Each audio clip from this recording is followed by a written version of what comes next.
Hey, welcome back. Listen, I was going to do a bonus video today on beer. I had another beer, but I'll do it some other time. But I had a few questions online, different platforms, and even friends who are messaging me that have my cell phone number saying, I can't smell what you smell when I nose these bourbons. So here's there's plenty of information out there online, but I'm going to give you a down and dirty, quick pathway to discerning aromas right after this.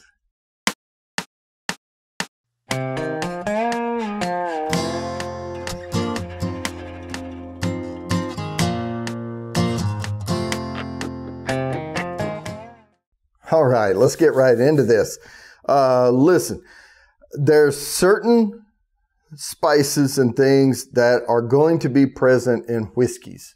Bourbon is a whiskey, okay? There's scotch and there's bourbon and there's different types, but they're all a whiskey. So they're all going to have some commonality with wood, oak, or, usually, typically it's going to be oak barrels, whether it's white American oak or not. I just happen to have oak trees in my front yard.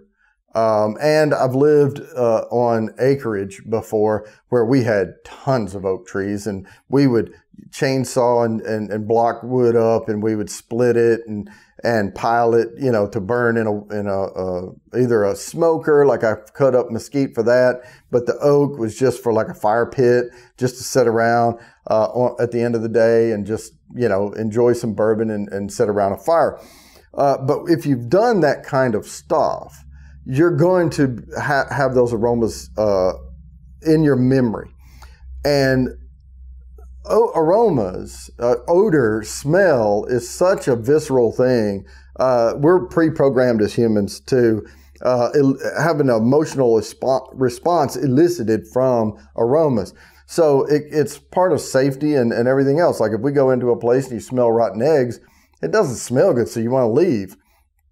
And that's why they put in the natural gas and all that, they put the rotten egg smell in there so that magic of video production. All right, we're back into it. So again, and you may have memories like you walk into a room, maybe like in a hospital environment, glycol is in the systems, and that's what that smell typically is. It's like glycol or some other disinfecting agent in the air, and that's that certain smell you get from a doctor's office in a hospital. And so if you walk into a place and that aroma is in the air, that odor is in the air, it may trigger a memory of being in a hospital or clinical environment. And that's just an example of it.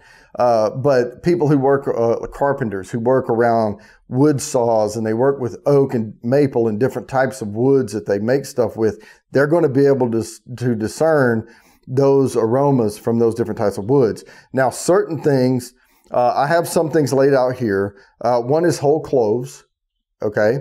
Another one is allspice. Another one is ground nutmeg. And now, allspice is going to contain these things, but there's going to be some other things in there. The other thing I have out here, and this is I just raided the pantry, okay? It's what we have on hand. That I kind of associate with this. Parsley is going to give you that green tea-ish type aroma. And one of the primaries is just get yourself a bottle of vanilla extract. I mean, bourbon has vanilla. Now, there's certain ones that have more or less. Like Elijah Craig, I call it a vanilla bomb.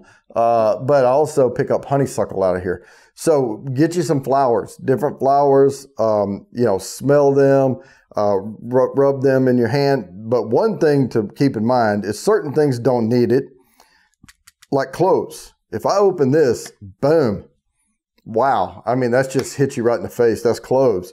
But there's other things where you have to extract the oils out before you can really get that aroma from it. One thing you can do, and I just happen to have this on hand, and this is a 40% alcohol vodka. Okay, this came free with some bourbon I bought. It was hanging on the side of it, and I just put it up on the shelf. But this is Deep Eddy vodka. I have no idea how much it costs. It doesn't matter. Don't get an expensive vodka. Just get one that's 40%. And you can put things in vodka like vanilla beans. If you smell vanilla beans whole, you're not going to get a lot off of it. But if you soak it in that 40% vodka, and I would check times online, you know, how long do I need to leave it in there? Week, 2 weeks, a month, whatever. You leave them in there and then you open that. And after a while, if you put vanilla beans in there, just whole beans, just stuff them down, it will smell like this, vanilla extract. So you can do that with wood chips. You can do that with many different things. I know they sell nosing kits online, and I just did a quick search, and the first one I ran across was $150. So I wouldn't do that. Okay. But things like I had an improved pasture. When I lived in Texas, I had 10 acres of land, and we had a few acres of pasture land, and it was improved pasture. So it had some alfalfa growing out there and other things. And we would brush hog that. And I would drive a tractor, which when I was on the tractor, of course, I'm getting that hydraulic-y diesel, you know, that chugging engine smell. But when I'm cutting that grass, I'm getting that hay smell as well, those aromas. And of course, I dealt with tons of bales of hay while we lived out there, all the way from the big jelly rolls to the square bales. And you know, we would go and we would load up the big trailer and we would round and feed everything. I've also worked gardens before where I've tilled up dirt down with like a regular garden tiller and worked a hoe as well. You're going to get aromas off of that. And when it rains and the rain first starts and you get that aroma in the air from like where the dirt is being wetted and dispersed, you know, those are the types of things that I consider to be earthy tones. So when you hear me talk about, oh, this bourbon, and here's one here, the High West and Uncle Nearest. Now this is a bourbon and this is a Tennessee whiskey. Okay. So bourbon, Tennessee whiskey.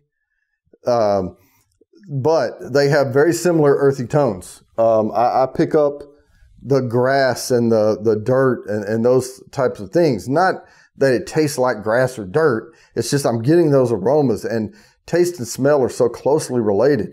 So you can look up, and the other thing to look up online is a bourbon wheel, and it will give you the categories of notes. And it'll say, like, there's wood notes. And if you go out and you just get a pine, you know, branch and break it fresh and smell it, that's pine, right? Go get a fresh oak branch and break it, and you don't get a lot of aroma, but there's some subtle things. But if you whittle some down into here for a little while, it'll bring them out. It'll extract the oils into the vodka, and then you're going to get those aromas. Rosemary is another one that you could, I actually grow rosemary. I just didn't cut one before I got in here. Sage, things like that. Anything with a high, you know, that's herbal, earthy. The other thing is to shave some chocolate and smell like different variations of chocolate, dark, lighter, you know, milk chocolates, things like that. Coffee beans is another one. Familiarize yourself with that.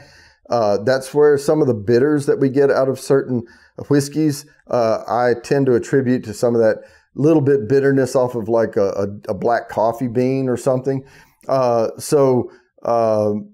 I have laid out here now is, if you can find the mini bottles of it, great.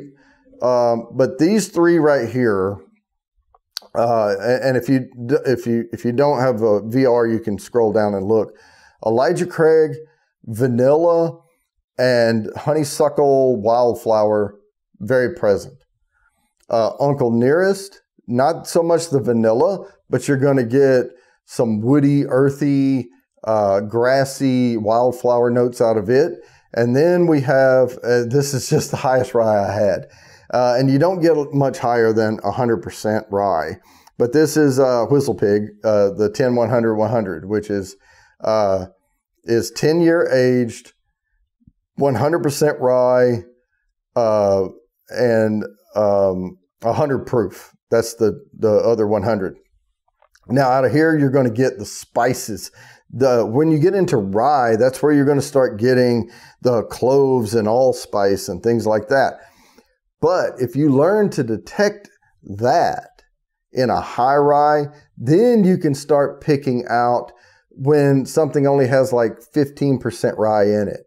Like it may be 60% corn, 15% rye, and the rest of it's like toasted barley or something.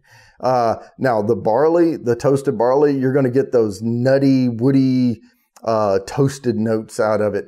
And the other thing I found out just by experience over time, if there's just a hint of toasted barley, sometimes it kind of mimics an aging process where you go from fresh fruits into dried fruits. And that's another thing to do is dry some fruits, cut an apple, stick it to your nose, you know, get lemon, I mean, that's pretty strong, but mango and things like that, and get yourself familiarized with those aromas, and then see if you pick them up off the nose.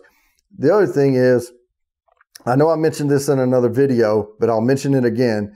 You have to play like you're playing with a microphone. You know, when singers are singing and they get right up on the mic, and then when they hit that high note, they pull way back because their volume is going up to get that note out.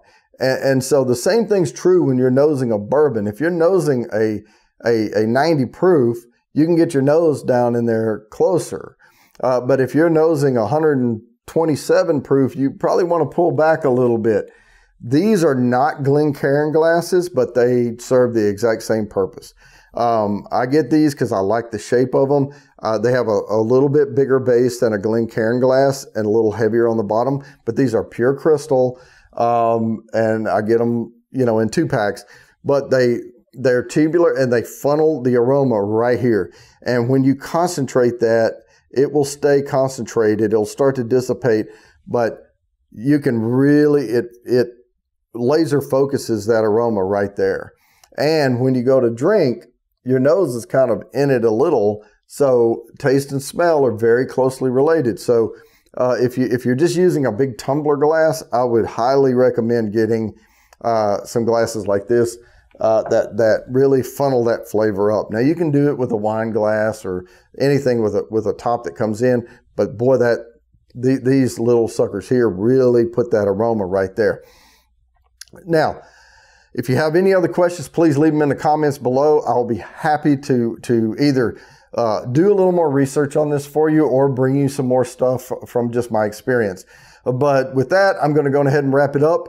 Please like, subscribe, and hit that bell for notifications. And I promise I'll keep bringing you these videos, and I'll see you next time.